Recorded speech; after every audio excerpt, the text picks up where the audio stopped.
Last year, Barnes & Noble opened nearly 60 stores around the country and plans for 60 more to open in 2025. It's the latest twist in a long-running saga for a company that's been a bellwether for the book business. Senior arts correspondent Jeffrey Brown continues our ongoing reporting on the book industry, part of our Arts and Culture series, Canvas. It's recognizably Barnes & Noble because there are lots and lots of books piled high, but it looks very different. A pre-opening walk through a Barnes & Noble bookstore, a maze of small rooms and pathways, with company CEO James Daunt. When you're very full, as this store often will be, it's creating space for people to drop into. This store on Manhattan's Upper East Side is just a year old. It's part of a large nationwide chain, but crucially for Daunt, has its own look and feel. The key insight that I have is that it is about the book-selling team, and it's about how you take all of this huge number of books and arrange them and display them in a manner which really engages with your local community. The insight that gives me in terms of running lots of bookstores is leave it to the teams in each store. The vast majority of them will do it exceptionally well, and your stores will become better and busier and the business will thrive. Barnes & Noble's beginnings can be traced to 1873, but it was in 1971 that Leonard Riggio acquired its trade name and flagship Manhattan store and grew the company into the nation's largest bookseller, offering steep discounts and a huge selection, changing the landscape for how and where Americans bought books, eventually with more than 700 superstores, all with the same titles and design. 1, 2, 3, 4. We don't want this superstore. Its success, along with Borders, put hundreds of smaller independents out of business, captured in Nora Ephron's 1998 film, You've Got Mail. Can we save the shop around the corner? But Amazon, offering even steeper discounts and more supply, nearly killed off Barnes & Noble, which by the time Daunt arrived had closed hundreds of stores around the country.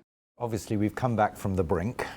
The brink meaning the end? Yes, I mean, the business was a public company. It was sold really pretty much for the value of the books that were sitting on its shelves. So that's not a really very good sign of health. The job that I had was to restore it as a bookseller. Daunt brought an unusual pedigree. He'd launched Daunt Books in 1990 as an independent bookseller in a gorgeous London setting that became a destination for book lovers. In 2011, he was hired to rescue Waterstones, Britain's largest chain bookstore, then near bankruptcy. And in 2019, after hedge fund company Elliott Advisors bought Barnes & Noble to attempt the same here. His success has gained attention, as in recent years, Barnes & Noble began to open stores all over the country, even reopening a flagship Washington, D.C. store that had closed in 2012. The new philosophy: have stores act and feel like an independent local shop. Victoria Hardy, assistant manager at this Upper West Side Manhattan store, has worked for Barnes & Noble for more than 10 years. We used to be told what table to do, how to curate it, where that table should go, what angle that table should be on, and what discount that table potentially is going to have. Angle of? Angle of the table. So it was very, very regimented. There was no thought. It might do a little better if we put Norwegian wood on. These days, Hardy and her counterparts see themselves as curators of individual tables and shelves, as well as the store itself, paying more attention to local consumers and to social media. Most of all, TikTok's Book Talk. It was a lot of young readers, almost this generation that was coming into physical bookstores looking for books.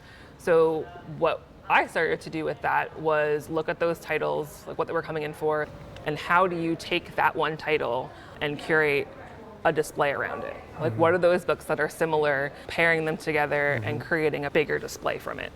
So fervent in his approach is Daunt that he makes Amazon, which today accounts for more than 50% of the market, sound like an ally.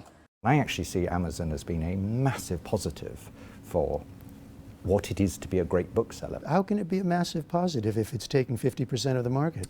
What it's taken is all the boring books out of our stores. We used to have great, huge medical sections that taught doctors and nurses and all the other professionals. But those books are very boring. No more. You go on to Amazon, bump, fit, or rise through your letterbox 3 minutes later. But surely people go to Amazon for more than just what you're calling the boring books. Of course they do, and you know, if you buy Pastoral Everett's James from Amazon, it's the same Pastoral Everett I'll sell you. But if you come into this store to buy it, you will come in, you'll be surrounded by other books, which you can browse and engage with. Almost certainly you'll have a fellow customer saying, oh, have you read this by him? Have you read that? You will have an experience, and when you walk out of the store with it in your bag, it will lift you. It's the same book, but I promise you it's a better book, and the reading of it will be more pleasurable because you bought it in a bookstore. That strategy applies to the nation's independent bookstores too, of course.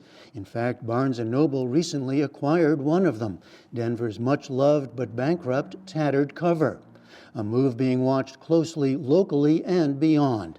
Daunt says this. Bookstores get into trouble. What we now do as a chain is we rescue them.